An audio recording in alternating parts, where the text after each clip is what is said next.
Say hello to the all-new Maserati GranTurismo, and while it doesn't necessarily look all new because it is strikingly similar to the last generation, which came out 15 years ago, inside and underneath, this is a completely different vehicle. And Maserati's decision to keep the GranTurismo looking much like the last generation makes sense because that was a beautiful GT car, and the changes they have made just bring the car into the 2020s. You still have a long and elegant hood, a spacious cabin with usable back seats, and a short rear end. This new GranTurismo is unmistakably a Maserati, which is more important than you might think because during this vehicle's last generation, Maserati's parent company Fiat had a lot of corporate goings on that had the potential to dramatically alter Maserati's identity, including a merger with Chrysler, the spinning off of Ferrari as its own publicly traded entity, and another merger with Peugeot. In particular, that spin-off of Ferrari means that while the last generation GranTurismo was powered by a Ferrari-sourced V8, this new one is not. This is a 3-liter twin-turbo V6 that was first debuted in the Maserati MC20 supercar.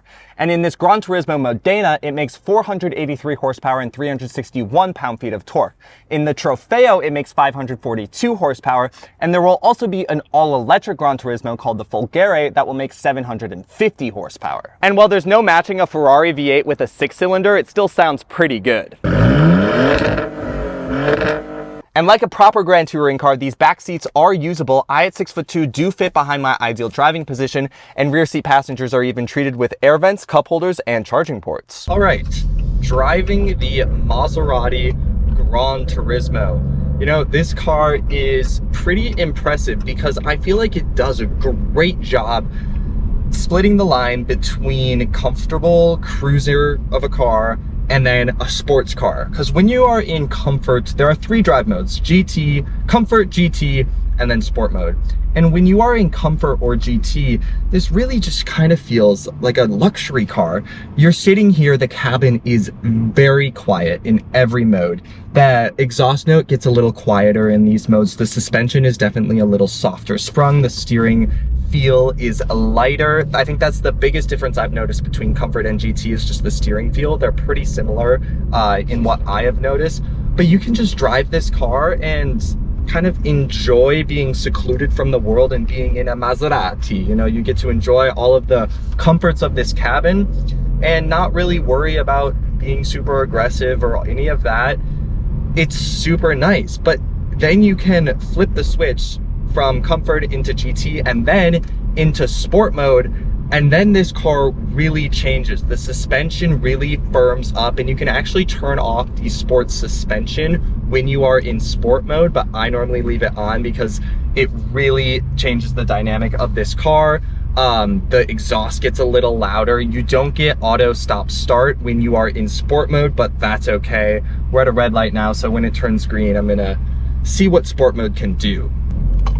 All right, a little slow off the line, but then it really wakes up, and oh my goodness, wow, that was, woo! This car gets going way faster than you expect because it is so insulated in here, and it sounds really good in sport mode. I know this is no Ferrari V8, but this is definitely one of the best sounding V6, if not the best sounding V6 I have ever experienced. And this is the base Modena trim level, so it only gets better from here. There's the Trofeo on top of this, and then there's also the MC20, which I think makes over 600 horsepower. This one makes 483 horsepower, and it really hangs onto the high revs in sport mode, so you really get to hear this engine revving out because it does sound really good. Again, no Ferrari V8, but it's still really impressive. And then when you are driving this car in sport mode, it's definitely bumpier. The suspension is a lot stiffer, but it also is impressively flat in the corners and impressively quick. The steering, you just turn this car and it will dart wherever you want it to go. It's surprisingly nimble for such a large car and such a big, like, heavy GT car in what a few moments ago was just comfortably cruising down the road and not really feeling dynamic at all. It's suddenly alive, and it's so darty. Now, it's no like Toyota Supra. You can feel the weight of it a little bit in the corners, but I'm so shocked by how well this car will just hang around these corners, and you can turn in even more than you need to, and it will just oblige. It will do whatever you need it to do.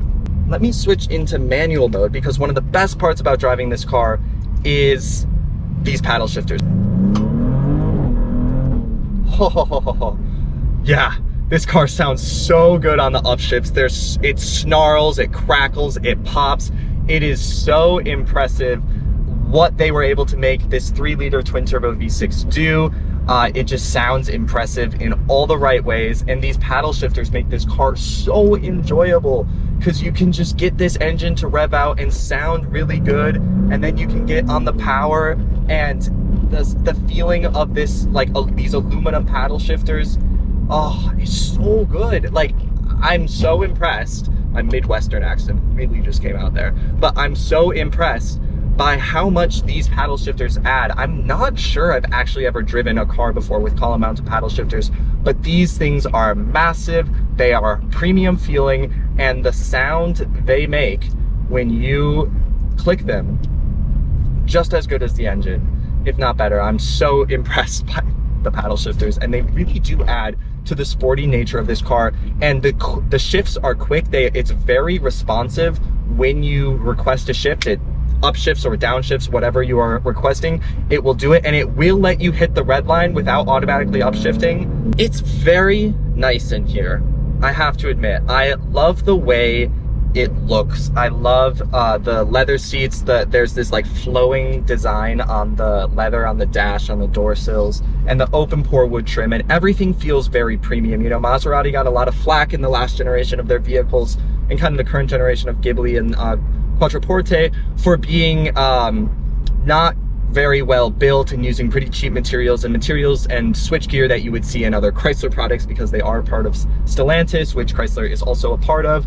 But this does not feel, I don't see a lot of any like parts switchgear carrying over. I think that's partially why I love these paddle shifters so much. They just really elevate the interior experience of this vehicle.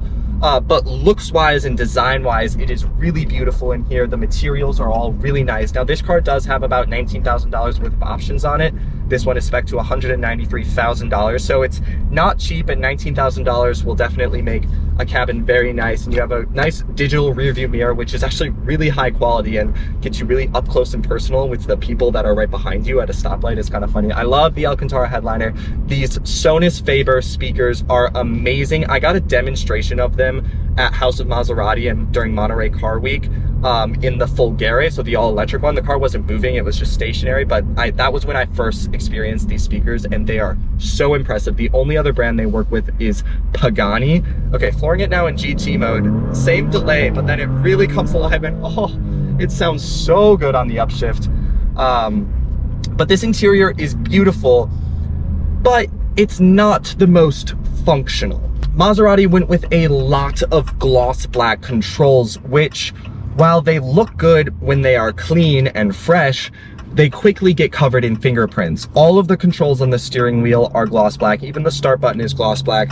Your gears, to switch between drive, neutral, reverse, park, those are gloss black buttons. There's no volume knob. It's a gloss black touch sensitive slider, which I really don't like. The climate controls are all controlled through a touchscreen, which I don't like. That is really low also, so you do have to take your eyes off of the road to kind of figure out what you are pressing. The controls on the ceiling are also gloss black if you want to like open the trunk, turn on the lights and stuff like that.